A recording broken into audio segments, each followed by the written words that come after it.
Louvado seja nosso Senhor Jesus Cristo, para sempre seja louvado. Seja bem-vindo mais uma vez ao canal Jesus é o Caminho. E este aqui é o quadro dando continuidade ao estudo bíblico sobre a carta de São Paulo a Tito, né? Este é o 8º vídeo. Então, se você chegou nesse vídeo agora, procura aí, né? Acessa aí a playlist desse meu canal. Vai lá em estudo bíblico, na playlist estudo bíblico da carta a Tito, né? Da carta de São Paulo a Tito.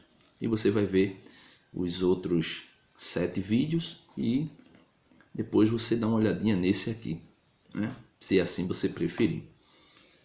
Então vamos lá, vamos começar. Em nome do Pai, do Filho e do Espírito Santo. Amém. Vinde, Espírito Santo, enchei os corações dos vossos fiéis e acendei neles o fogo do vosso amor. Enviai, Senhor, o vosso Espírito e tudo será criado e renovareis a face da terra. Em nome do Pai, do Filho e do Espírito Santo. Amém. Então, dando continuidade, nós estamos iniciando hoje o capítulo 3 da Epístola de São Paulo a Tito.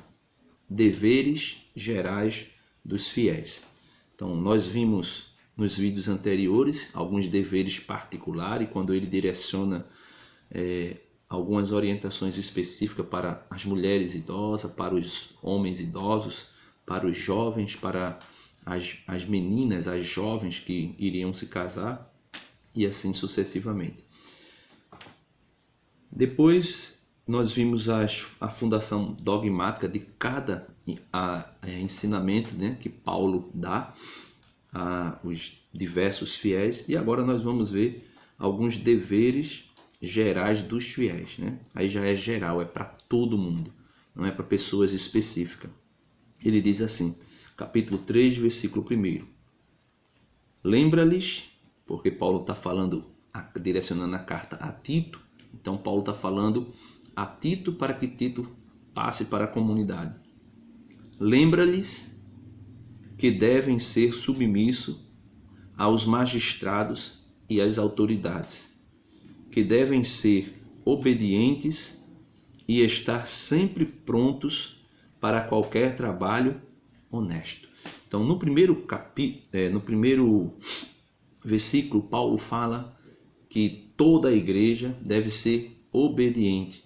E obediente a quem? Aos magistrados e também obedientes às autoridades, de modo geral. Quem são os magistrados aqui que Pedro fala, né? Em tempos bíblicos, designava um funcionário do poder público, investido de autoridade, né? Aí quem traz para nós uma referência muito boa a respeito dessas autoridades é o apóstolo Pedro na sua primeira carta, né? Você dá uma olhadinha aí, dá uma pausada no vídeo e procura aí a primeira carta de Pedro, capítulo 2, versículo 13. O apóstolo Pedro, ele nos orienta um pouco sobre essa obediência às autoridades. E vejamos o que ele diz. 1 Pedro, capítulo 2, versículo 13. Sujeitai-vos a toda instituição humana, por causa do Senhor, seja ao rei como soberano, seja aos governadores como enviados seus para a punição dos malfeitores e para o louvor dos que fazem o bem. Pois esta é a vontade de Deus, que fazendo o bem, tapeis a boca à ignorância dos insensatos. Comportai-vos como homens livres, não usando a liberdade como cobertura para o mal, mas como servos de Deus. Honrai a todos, amai os irmãos, temei a Deus, tributai honra ao rei. Então, Pedro chega a dizer aqui, não usando, vivam como homens livres, obedecendo às autoridades, mas não usem da liberdade para fazer o mal, né?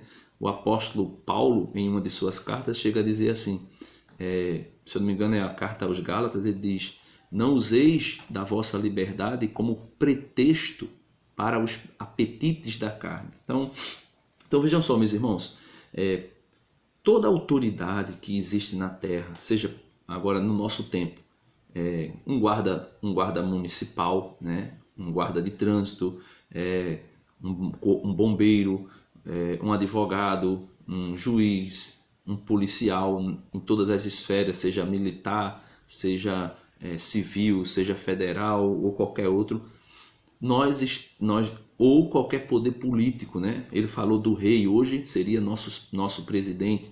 Então nós temos que estar debaixo dessas autoridades e obedecer essas autoridades.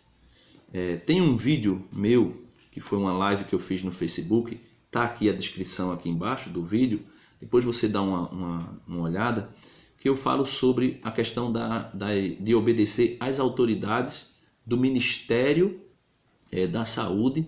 Esse vídeo ainda foi no tempo que Mandetta era ministro da Saúde, a respeito da pandemia. Você dá uma olhadinha aí, vai te ajudar também muito a ver essa questão. Por quê? Porque lá eu trato sobre a obediência às autoridades que o apóstolo Paulo narra aos Romanos no capítulo 13 da carta aos Romanos. Eu não vou ler aqui, porque senão prolongaria demais esse vídeo. Agora, porém, eu quero dizer o seguinte: nós estamos ordenados por Deus a obedecer às autoridades constituídas, contanto que essas autoridades constituídas não peça ou não imponha sobre nós uma lei que venha romper a lei natural, né? Por exemplo, o aborto pode ser legalizado, né? Pode ser legal, pode estar amparado pela lei, mas é uma lei que é contrária à lei natural. E qual é a lei natural? A lei natural é aquilo que a igreja defende, defender a vida em toda a sua esfera, desde a concepção até a sua morte natural. Então, nem aborto, nem a eutanásia, né? Eutanásia, tá certo? Então, obedecer à autoridade, contanto que essa autoridade esteja submissa também à lei natural, ou seja, submissa a Deus. Do contrário, nós não somos obrigados a obedecer. É aquilo que o apóstolo Pedro, junto com os outros apóstolos, dentro do Sinédrio, disse: o que é mais importante? Obedecer a Deus ou obedecer aos homens? Então veja, ele não está dizendo que não se deve obedecer aos homens. Ele está dizendo que nós devemos obedecer aos homens quando esses homens, revestidos de autoridade divina, ensinam ou mandam nós fazermos alguma coisa que que está em comunhão com a lei natural. Ou seja, do contrário, nós não somos obrigados a obedecer. Então dá uma olhadinha nesse vídeo aí, né, que está na descrição, que vai te ajudar. Então, obedecendo essas autoridades, ele diz que nós devemos estar obedientes a estas autoridades sempre e também sempre pronto para qualquer bom trabalho. Versículo 2 da carta a Tito, capítulo 3. Que não devem difamar a ninguém. Então, Paulo está dizendo, olha, diga à igreja que ninguém deve difamar ninguém, nem andar brigando, né? Quantas brigas nós vemos dentro das comunidades. Mas sejam cavalheiros, né? Sejam cavalheiros e delicados para com todos, ou seja, tratar as pessoas bem, tratar as pessoas com amor, com carinho. Não brigar e do outro lado ser educado, né? Ser educado e ser delicado, carinhoso com as pessoas. Também não puxar saco das pessoas, tá certo, gente? Não puxar saco, ser educado e ser delicado, ser carinhoso, ser bem educado com as pessoas, mas sem estar também, né, com bajulação. Versículo 3. Porque também nós, antigamente, éramos insensatos, desobedientes, extraviados, escravos de toda sorte de paixões e de prazeres, vivendo em malícia e inveja, odiosos e odiando-nos uns aos outros. Então veja, ele está dizendo que a gente deve ser educado com os irmãos na comunidade, devemos ser delicados, não devemos ser grosseiros. Aí ele diz aqui por quê? Porque nós, antigamente, éramos insensatos. Talvez você veja alguém insensato na igreja e você queira tratar mal, com ignorância. Talvez você tenha visto algumas pessoas desobedientes, você queira tratar mal, ser áspero e coisa e tal. Não, tem que agir com caridade. Né? Talvez você veja alguém que esteja extraviado, esteja na igreja, mas na verdade é uma ovelha que está extraviada. Está dentro da igreja só como se fosse missa de corpo presente, só o corpo, mas a pessoa mesmo não está lá. Né? Acho que você entendeu o que eu quis dizer. Escravos de toda sorte de paixões. Talvez a gente veja pessoas que sejam entregues aos prazeres da carne. Está dentro da igreja, mas entregue aos prazeres da carne, às paixões, às bebedeiras e coisas desse gênero, e a gente queira tratar essas pessoas mais. Né? E de prazeres, vivendo em malícia, inveja, odiosos e odiando uns aos outros. Aí talvez a gente queira tratar essas pessoas que nós crescemos um pouco na fé, aí nós queremos tratar essas pessoas com toda espécie de aspereza. Aí Paulo diz, lembre-se, você também foi assim no início da sua caminhada. Você também foi assim no início da sua fé. Né? Então, respeite, né, os iniciantes na fé. Né? Tenha misericórdia daqueles que chegaram agora na igreja. As cartas de Paulo vai sempre tratar de coisas desse gênero. Versículo 4, ele diz assim, mas quando a bondade e o amor de Deus, nosso Salvador, se manifestaram, ele salvou-nos, não por causa dos atos justos que houvéssemos praticado, mas porque, por sua misericórdia, fomos lavados pelo poder regenerador e renovador do Espírito Santo, que ele ricamente derramou sobre nós por meio de Jesus Cristo, nosso Salvador, a fim de que fôssemos justificados pela sua graça e nos tornássemos herdeiros da esperança da vida eterna. Né? Então aqui Paulo está falando de primeira mão, né, a respeito dos efeitos do batismo, né, o novo nascimento, a justificação pela graça de Cristo, comunicação do Espírito Santo, que fala em Romanos 5:5, direito à herança da vida eterna, de que é penhor e dom do Espírito Santo. Né? Então, no batismo nós recebemos, né, esta graça de Deus derramada sobre nós. Né?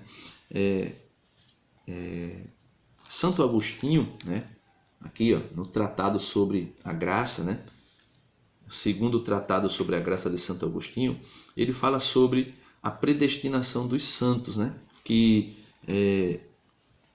os eleitos de Deus, eles foram predestinados.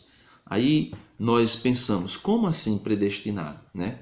Aqui não é a predestinação dupla de Calvino, que Deus escolhe alguns que ele quer, né, aleatoriamente, né, assim, aleatório entre aspas, né, ele escolhe, independente de qualquer coisa, ele escolheu aquele ali, e os outros ele não escolheu e manda para o inferno e pronto, acabou-se. Não, vejam só, Santo Agostinho fala a respeito desta questão da graça, né? O autor confessa seu antigo erro sobre a graça, texto das retratações. Então, ele confessa, Santo Agostinho confessa que ele achava que o homem era quem tinha a iniciativa, né? Que o homem, ou por exemplo, dê uma pesquisada aí sobre o pelagianismo, né? Então, Santo Agostinho pensava um pouco parecido com o pensamento de Pelágio, que o homem era quem tinha a iniciativa, né, de salvação. Era o homem que tinha a iniciativa de salvação.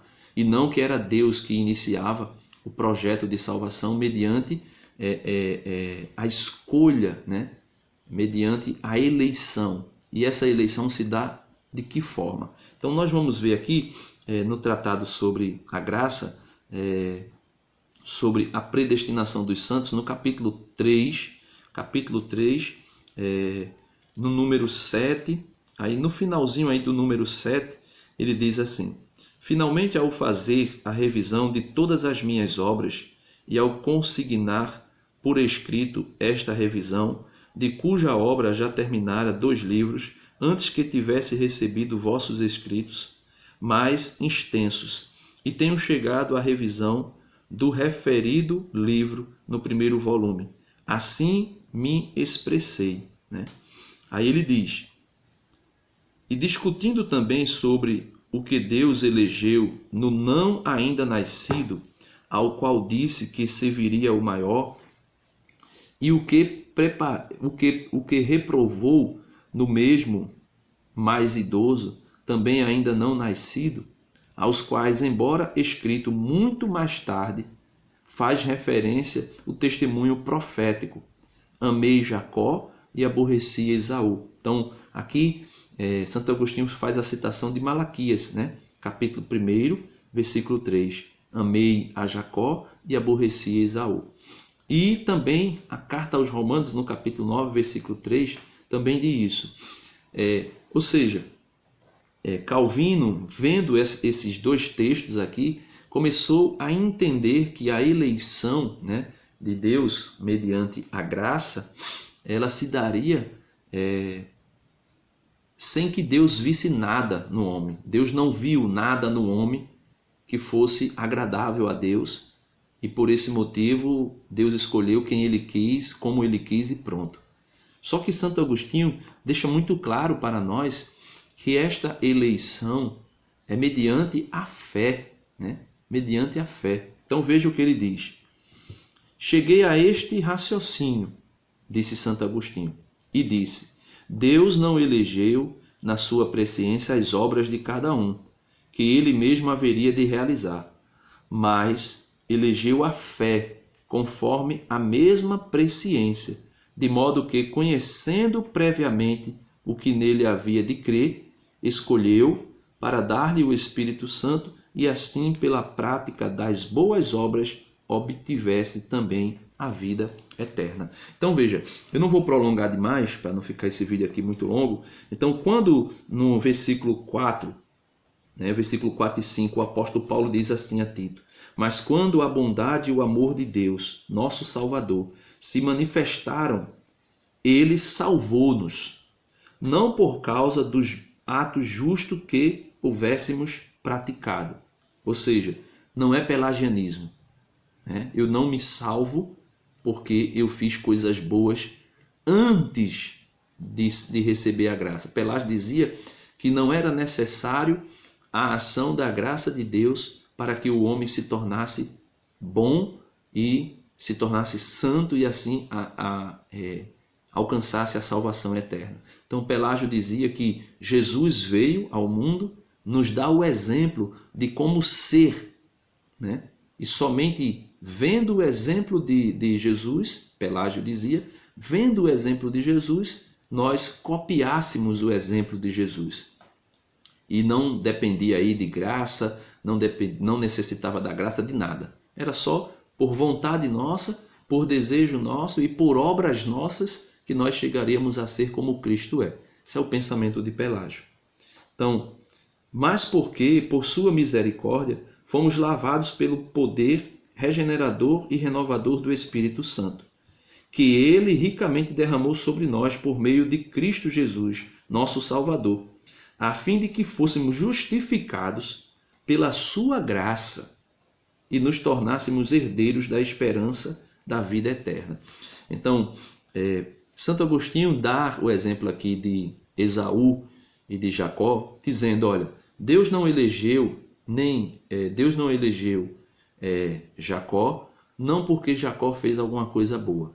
E Deus também não rejeitou Esaú, não porque Esaú tinha feito alguma coisa ruim.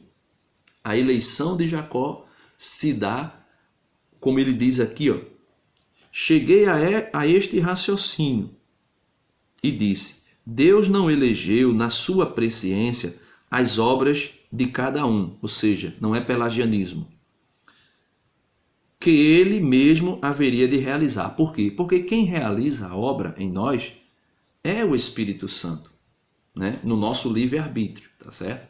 Nós somos livres, damos a Deus a liberdade da sua graça agir em nós e ele age em nós. Por isso Jesus disse em João capítulo 15 a respeito dele como videira.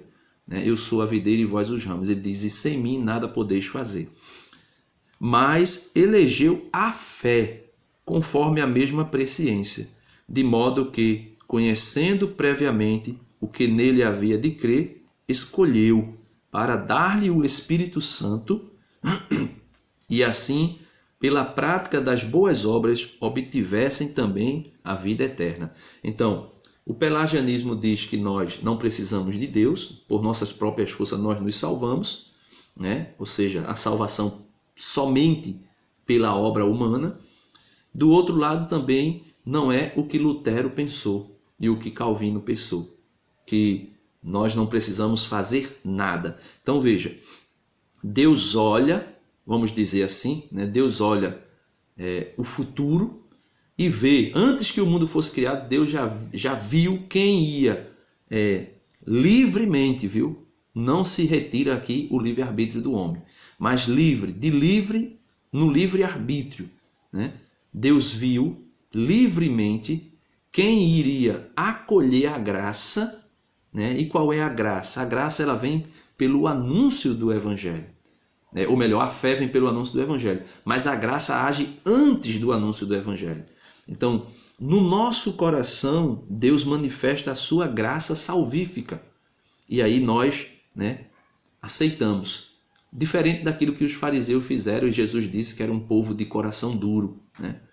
Então, depois que nós nos abrimos à graça de Deus, aí nasce em nós a fé, que é manifestação da pregação mediante a graça de Deus, e recebendo a fé, aí ele diz, o Senhor nos dá, como deu a Jacó, o Espírito Santo, e assim pela prática das boas obras, obtivesse também a vida eterna. Então, primeiro, veja, vem a graça, vamos pensar assim, a graça é a chuva. Então, eu sou livre para ficar debaixo da chuva e receber toda a graça, receber toda a chuva da graça de Deus, certo? Eu sou livre. Ou eu posso simplesmente abrir um guarda-chuva, me proteger da graça, né? Livremente eu recebo a graça, ou livremente eu rejeito a graça. Eu abro o guarda-chuva e não permito que a graça caia sobre mim, livremente, né? Nós percebemos quando a graça vem ao nosso encontro. Então, livremente, ou eu me rendo a Jesus Cristo, ou eu endureço o meu coração mediante a graça. Aquilo que Jesus diz no Apocalipse capítulo 3, eis que eu estou à porta e bato. Então, Jesus derrama a chuva, ele está à porta, ele bate. Agora, entre abrir a porta e Jesus entrar, isso aí cabe a nós, porque ele mesmo diz, eis que eu estou à porta e bato, se abrires. Não é Jesus que vai abrir, é quem recebe a graça, quem acolhe a graça. Quem acolhe a graça, abre a porta. Quem não acolhe a graça, fecha a porta. Né? Então, se abrires a porta, eu entrarei e cearei contigo. Ou seja, se tu não abrires o guarda-chuva, se tu te abrires a graça e receber toda a chuva da graça, aí o Senhor vai te dar o Espírito Santo. E te dando o Espírito Santo no batismo, viu? É no batismo. O Espírito Santo nos é dado no batismo. E esse Espírito Santo que nos é dado no batismo nos capacita para toda boa obra. Esse Espírito Santo que nos é dado no batismo nos capacita para toda boa obra, como ele diz aqui, ó, a respeito de Jacó, né? Escolheu para dar-lhe o Espírito Santo, e assim pela prática das boas obras obtiverem a vida eterna. Então, a graça de Deus e as obras.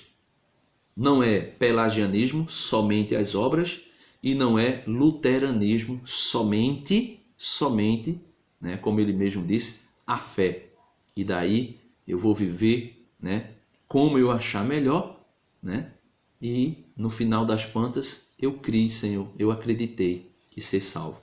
Então não é assim. Então, meus amados irmãos, aqui está mais uma parte da carta de Paulo a Tito. E no próximo vídeo, se Deus quiser, nós concluímos esta carta, essa epístola maravilhosa que nos ensina muito a respeito de nosso Senhor Jesus Cristo e nos faz aprender de Deus para sermos ainda mais conforme a vontade de nosso Senhor Jesus Cristo. Deus abençoe você. Não se esquece, dá uma curtida no vídeo. Se você não é inscrito no canal, se você chegou agora, vai lá, ó, clica aqui, inscrever-se no canal. Depois que você se inscrever, vai aparecer 3 opções de sino, né? O sininho, você clica na primeira, receber todas as notificações para que você não fique de fora dos novos vídeos que virão e principalmente do próximo vídeo, que é a continuação dessa série. E não esquece, compartilha aí com os teus amigos, com os teus irmãos, nas tuas redes sociais. Deus abençoe você. Em nome do Pai, do Filho e do Espírito Santo. Amém.